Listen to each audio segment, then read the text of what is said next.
అలా రోజులు గడిచాయి. అప్పటి వరకు రజనీ పరిస్థితిలో ఏ మార్పు లేదు. కానీ మరుసటి రోజు అన్ని రోజులా కాదు. 12 రిమోట్ పట్టుకొని లత కార్టూన్ నెట్వర్క్ కోసం బతుకుతుంది.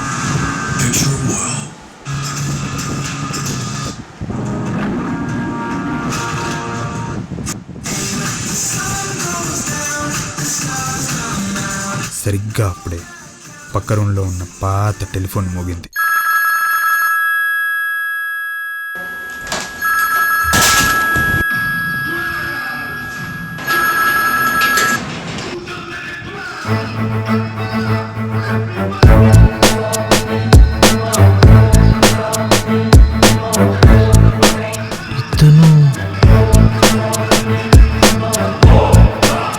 తలైవ రజనీకాంత్ బర్త్డే.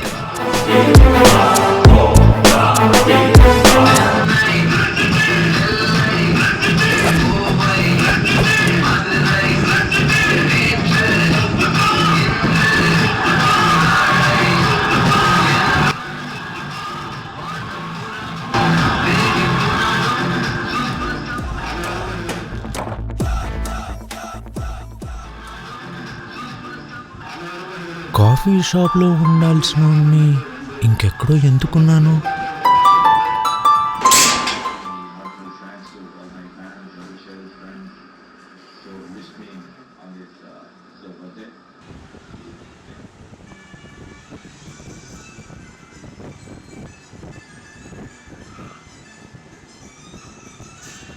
లత?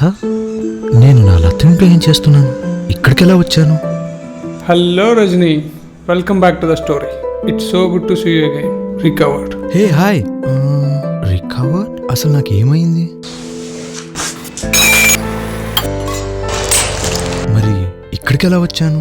రోడ్డు మీద కింద పడిన బత్తాయి పండు తీస్తున్నప్పుడు లత నేను చూసింది. రోడ్డు మీద బత్తాయి పండు? అదెలా? సైకిల్ మీద ఒక వ్యక్తి జ్వరం వచ్చిన వాళ్ళ పిల్లోడికని విటమిన్ సి కోసం బత్తాయి పండు తీసుకెళ్తున్నాడు. సైకిల్ సడన్ గా పడడం వల్ల అతని బుట్టలో ఉన్న బత్తాయిలు కింద పడి దొర్లాయి. అందులో ఒకటి లత కాళ్ళకు తగిలింది. సడన్ గా సైకిల్ ఎందుకు పడింది? కాల్ చేసిన ఒక సిగరెట్ పీక అతని చేతి మీద పడింది. అది కాలి హ్యాండిల్ వదలడంతో సైకిల్ బ్యాలెన్స్ తప్పి కింద పడింది. రోడ్డు మధ్యలోకి కాల్ చేసిన సిగరెట్ పీక ఎలా వచ్చింది? కొన్ని క్షణాల ముందే టెర్రస్ మీద మీ ఓనర్ మిగిలిన సిగరెట్ ముక్కతో ఫ్రెష్ సిగరెట్ అంటించి ఆ ముక్కను గట్టిగా విసిరాడు. మరి లత ఆ సీన్లో అక్కడేం చేస్తుంది? ఆ రోజే ఊరు నుండి వచ్చిన లత నేను చూడడానికి కాఫీ షాప్కి వస్తూ ఉంది. నేను చూసింది, కానీ ఎలా చూడకూడదో అలాగే చూసింది. అక్కడి నుండి నిన్ను తన ఇంటికి తీసుకొచ్చి ఎంతో కష్టపడి నీకు తిరిగి ప్రాణం పోసింది. నీకోసం కన్నీళ్ళు కూడా కార్చింది. Smoking is injurious to health అంటే మనుషులకే కదా అనుకున్నాను. కప్లకి కూడా అని ఇప్పుడే అర్థమైంది. పోనీలే, ఆయన వల్లే పగిలిపోయాను, ఆయన వల్లే లతకి దొరికాను. అవును, ఇంతకీ మా ఓనర్ ఎలా ఉన్నాడు? ఆయనకే లైఫ్ సెట్ అయిపోయింది. అంటే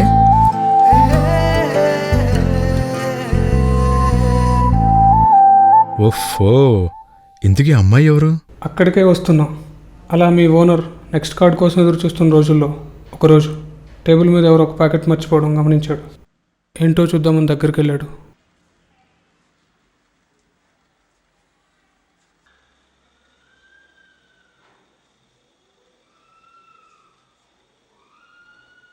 తాను ఎదురు చూస్తున్న నెక్స్ట్ కార్డ్ ఆఖరి కార్డ్ అదే.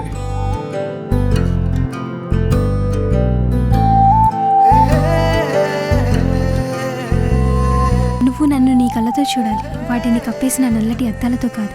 నేను నీ కళ్ళు చూసిన మరుక్షణం నువ్వు నన్ను చూస్తావు. కార్డ్ తిప్పితే నన్ను కలవచ్చు.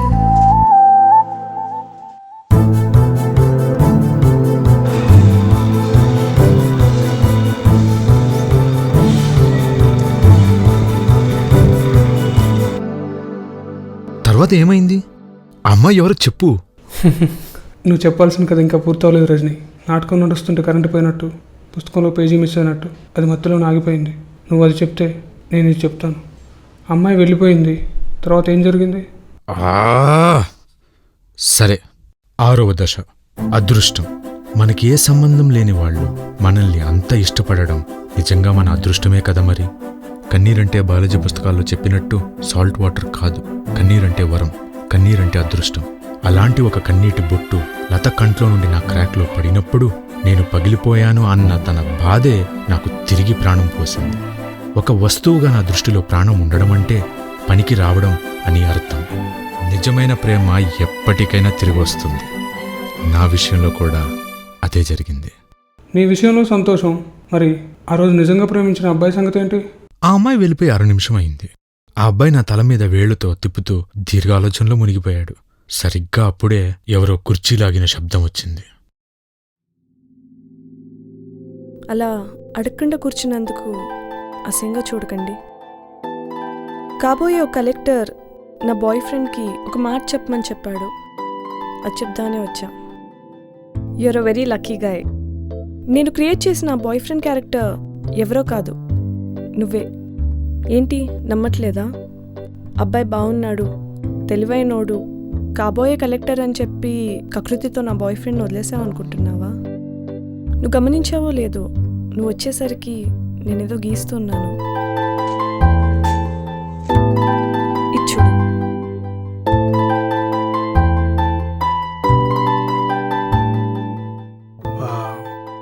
ఆర్టిస్ట్. ఆర్ట్స్ అంటే ఇష్టం. ఆల్మోస్ట్ అన్ని కళల్లో అలా అలా టచ్ ఉంది. గంధం కర్పూరంతో పర్ఫ్యూమ్స్ చేయగలను, గవ్వలతో పూసలతో జ్యువెలరీ చేయగలను, చిలుకలకి మాటలు నేర్పించగలను, అలాగే డ్రాయింగ్ కూడా. It's more of a passionate hobby than a profession. నేను గీస్తున్నప్పుడు ఎందుకు గీసానో నాకు తెలీదు, గీస్తున్నాను అంతే. యాడ్ అవుతూనే అడిగాను లవ్ ఎట్ ఫస్ట్ సైట్ గురించి. ఆడపిల్లని నీలా అలా సూటిగా మొహమాటం లేకుండా మొహం మీద చెప్పడం నాకు రాదు. చూడగానే ఇష్టపడ్డాను. ఇక నువ్వు కుటుంబం కమిట్మెంట్ గురించి చెప్పగానే ఫిక్స్ అయిపోయాను. నేను కూడా ఎప్పుడూ ఈ 2 విషయాల్లోనే చాలా క్లారిటీ ఉన్నవాడు కావాలనుకున్నాను. Family is the only bond that never breaks, no matter what. అయినా నేను అంత నచ్చినప్పుడు నువ్వే వచ్చి పలకరిస్తే ఏమైంది? నువ్వు అన్నావు చూసావా, పైకెంత పోస్ కొట్టినా వెంటపడ్డం మా వీక్నెస్ అని. అమ్మాయిలు కూడా అంతే.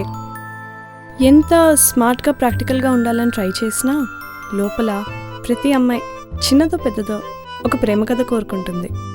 మీ అమ్మా నాన్నల గురించి చెప్పుకోవడానికి వాళ్ళ దగ్గర ఒక లవ్ స్టోరీ ఉంది. మన దగ్గర అంత పెద్ద స్టోరీ లేకపోయినా ఒక చిన్న ట్విస్ట్ అయినా ఉండాలనుకున్నాను. అందుకే అబద్ధాలు ఆడాను, యాక్టింగ్ చేశాను. చెప్పాను కదా అన్ని కళల్లో అలా అలా టచ్ ఉందని. కోపం వచ్చిందా? Actually that's the best part. అదే ముద్దొచ్చింది. నిజానికి బయటకెళ్ళి ఒక 10 నిమిషాలు అలా తిరిగేసి వద్దాం అనుకున్నాను. నువ్వు వెళ్ళిపోయినా నువ్వెవరో తెలుసు కాబట్టి అన్ని కలెక్టర్ ఆఫీసులో తిరిగైనా నిన్ను పట్టుకోవచ్చు అనుకున్నాను. కానీ అప్పుడే నువ్వు అన్నావు చూసావా, ఒక్కోసారి దేవుడు మనకి చాలా తక్కువ టైం ఇస్తూ మన ధైర్యానికి అదృష్టానికి పరీక్ష పెడతాడని. అది గుర్తొచ్చింది. ఆ పరీక్షలో 100 మార్కులు అక్కర్లేదు, కనీసం పాస్ అయితే చాలనుకున్నాను. నా ప్రతి అడుగు ఫోటో తీసి గోడకి పెట్టడం అన్నది తర్వాత సంగతి. ముందు మీ గోడ మీద ఉండే ఫ్యామిలీ ఫోటోలో చిన్న చోటుంటే చాలనుకున్నాను.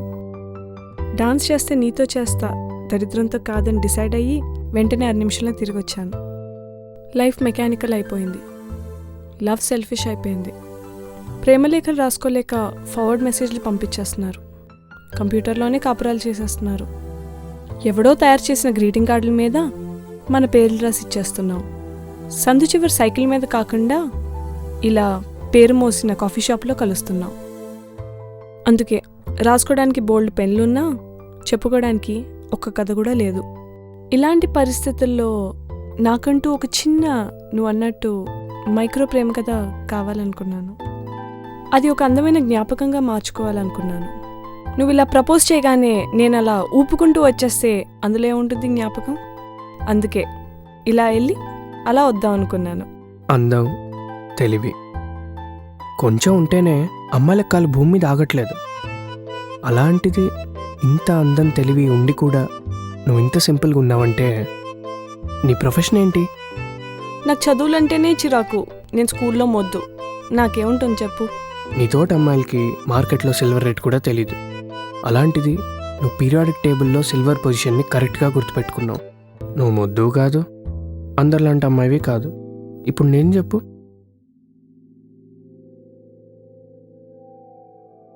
ఓకే, ఈ ఇయర్ నీతో పాటు నేను కూడా సివిల్ సర్వీసెస్ రాశాను. నీలా స్టేట్ టాపర్ని కాదు కానీ మా ఇన్స్టిట్యూట్ టాపర్ని. UPSC all India 412th rank, first choice IFS. Top 10లో మనవాడు ఉన్నాడని తెలుసు కానీ అతని పేరు రవి అని, ఆ రవి నువ్వే అని పేపర్ చూసేంత వరకు తెలీదు. 5th పేపర్లో సైకాలజీ అండ్ కెమిస్ట్రీ ఆప్షన్స్గా తీసుకున్నాను, అందుకే పీరియాడిక్ టేబుల్ గుర్తుంది. Why the smile? ఒక్క రోజులో ఇన్ని షాక్లు ఏంటా అని. అందుకే మరి అద్దాల్ని అమ్మాయిల్ని ఎప్పుడు పూర్తిగా నమ్మొద్దు. కనిపించేదానికంటే కనిపించేదే ఎక్కువ ఉంటుంది. నీ ప్రపోజల్ యాక్సెప్ట్ చేశాను. రోజు పొద్దున్నే కాఫీ చేసిస్తాను. సో ఈ యూపీఎస్సీ 412th ర్యాంకర్ అమ్మాయి పేరేంటి? ప్లీజ్ వెడ్డింగ్ కార్డ్స్లో ఫిల్ ఇన్ ద బ్లాంక్స్ పెడితే బాగుండదు. నువ్వే పెట్టుకున్నావు కదా వెండి అని, అలాగే వేయించు కార్డ్స్లో. అప్పుడు మా అమ్మ వాళ్ళ ఫ్రెండ్స్ అంటారు, అదేంటి లక్ష్మి, మా ఇంట్లో మీ అబ్బాయి కోసం ముత్యాలు వజ్రాలు ఉండగా బోడి వెండికిచ్చి చేస్తున్నావు అని. బోడి వేస్ట్ ఫెలోస్, సిల్వర్ వాల్యూ తెలీదు వాళ్ళకి. చాందిని. అవును, నేను నా బాయ్ ఫ్రెండ్ని వదిలేయాలా? మార్కెట్లో నాసిరకం సరుకులు ఎక్కువైపోతున్నాయా? నేను సింగిల్ అని ఆస్తి పందెం కాసావుగా, రాసివ్వు. ఇప్పుడే కదా అప్లికేషన్ లెటర్ పెట్టుకుంది, అప్పుడే లంచం అడిగితే ఎలా?